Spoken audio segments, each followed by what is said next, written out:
दुनिया भर में भले ही मंदी की आहट दिख रही हो, लेकिन इंडियन रियल एस्टेट सेक्टर में अगले कुछ समय में बड़ा टर्न अराउंड आने वाला है।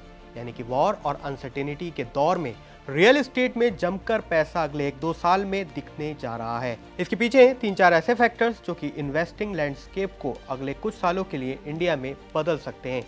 सबसे पहले तो शेयर मार्केट से शुरुआत करते हैं। तो शेयर मार्केट में जारी बेयर रन यानी लगातार वॉर और अनसर्टेनिटी की वजह से पिछले 18 महीने में मार्केट का रिटर्न नेगेटिव रहा है।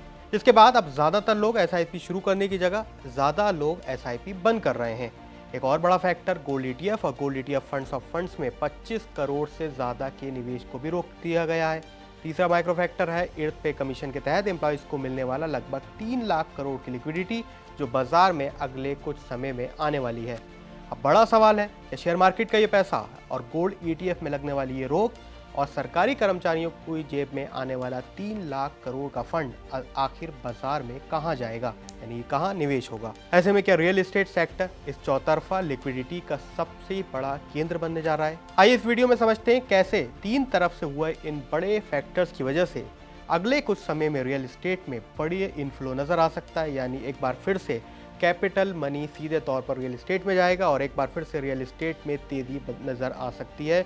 वो भी इसलिए क्योंकि शेयर मार्केट और दूसरे कई सेक्टर्स में लगातार गिरावट चल रही है। तो इसको समझने के लिए यानी रियल एस्टेट सेक्टर के इस बड़े टर्नआउट को समझने के लिए इंडियंस के इन्वेस्टिंग पैटर्न और रियल एस्टेट सेक्टर के पोटेंशियल गेन को दोनों को एक साथ जोड़ना होगा।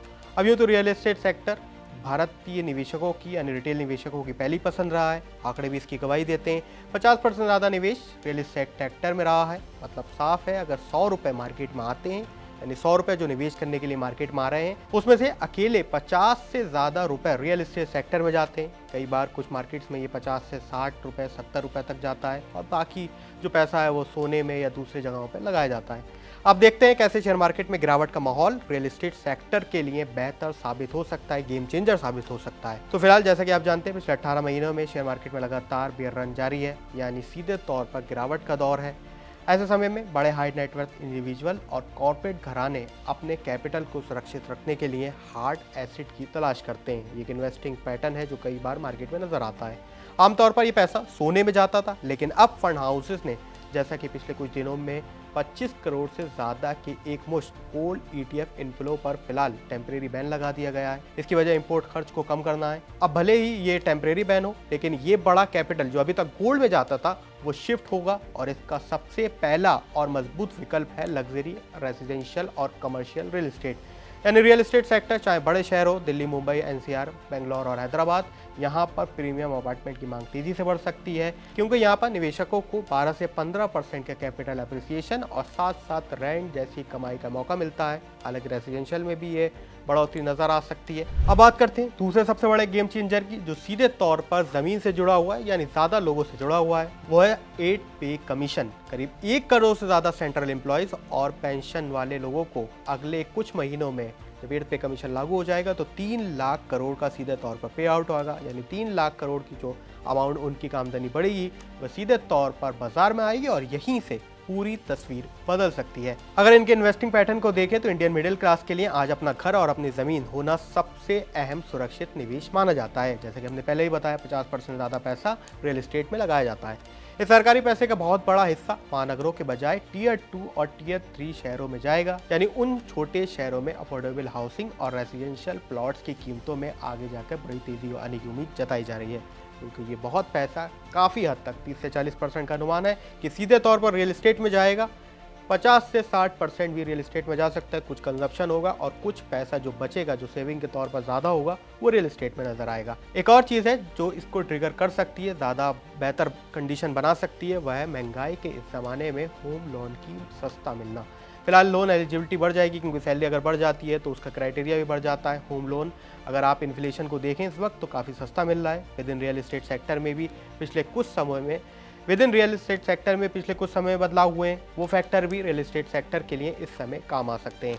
अगर एस्टिमेट्स के मुताबिक देखें तो इस बार ये पैसा शेयर बाजार और गोल्ड म्यूचुअल फंड से बाहर आ रहा है। उसका एक बड़ा हिस्सा रियल एस्टेट के आधुनिक और डिजिटल संसाधनों की तरफ बढ़ सकता है। लेकिन with in real estate sector एक और बड़ा बदलाव रीट में आ रहा है, यानी नए investing option real estate sector में नजर आ रहे हैं। रीट यानी रियल एस्टेट इन्वेस्टर ट्रस्ट।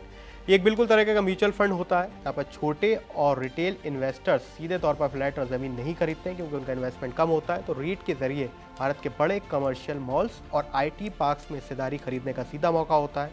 मंदी के दौर में रीट्स निवेशकों को 7 से 9% तक का डिविडेंड दे सकते। इसे रेंटल डिविडेंड यील्ड बोला जाता है, यानी वो कमाई जो आपकी प्रॉपर्टी से आप जो पैसा लगा रहे हैं वो वहाँ से होगा, वो आपको सीधे तौर पर रीट के जरिए आपके अकाउंट में पड़ जाएगा।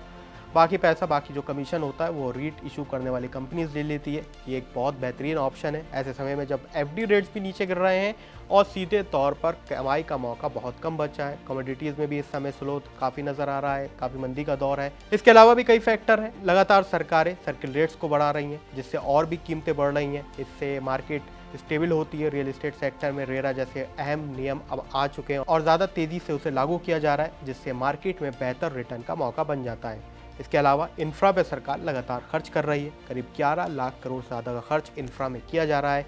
इसी की वजह से दिल्ली के आसपास जैसा कि आप देख सकते हैं पूरा रियल एस्टेट सेक्टर में काफ़ी बूम नज़र आया, चाहे वो मेरठ के RRTS के बाद हो या फिर दूसरे और शहरों में जैसे यूपी में हम देख सकते हैं टाउनशिप प्रोजेक्ट्स चल रहे हैं। इसकी वजह से भी रेंटल यील्ड, इसके अलावा रियल एस्टेट सेक्टर में बेहतर कमाई का मौका बन जाता है।